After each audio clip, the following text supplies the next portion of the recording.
Well, the CDC says the vast majority of Americans no longer need to wear face masks. The CDC revised its metrics for determining the threat of COVID-19. 70% of the population lives in areas where masks are no longer required.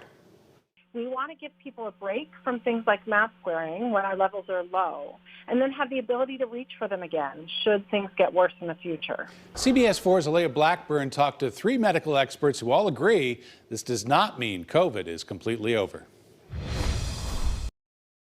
It's a new shift in the country's focus on COVID-19 as officials look to ease the grip on masks indoors in public spaces. I think it's well founded. I think the changes they're making make sense from a public health epidemiology standpoint. The numbers are pointing in an excellent direction. And local experts seem to agree. As the U.S. continues on its downward trend, officials are shifting the metrics from caseloads to hospitalizations and capacity. The number of COVID-related hospitalizations is the lowest it's been since March of 2020. We've got the tools out in the community to manage a lot. We need to make sure it doesn't get so bad out in the community again that it starts to affect the hospitals. As many anticipate the lift on mask indoors, experts say don't be so quick to pitch yours altogether. As we see masks come off, I expect us to see more of those regular viral illnesses that we used to see before COVID, including influenza. Experts say cases were drastically low within the last 2 years,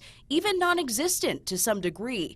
A big part in that, they say, were the mitigation efforts used against COVID. Those lower counts are likely also a function of social distancing and other measures as well, but masking surely plays an important role in those lower numbers. While COVID cases remain low, experts say transmission is still fairly high. If you're going to be indoors in a large crowd, you have to consider your risk. I would encourage folks to continue to track what's happening with coronavirus and make decisions that make the most sense for themselves. Using the data to make the best decisions possible for you and your family. In Indianapolis, Alea Blackburn, CBS 4 News. Experts also recommend still wearing masks if you're in high-risk situations.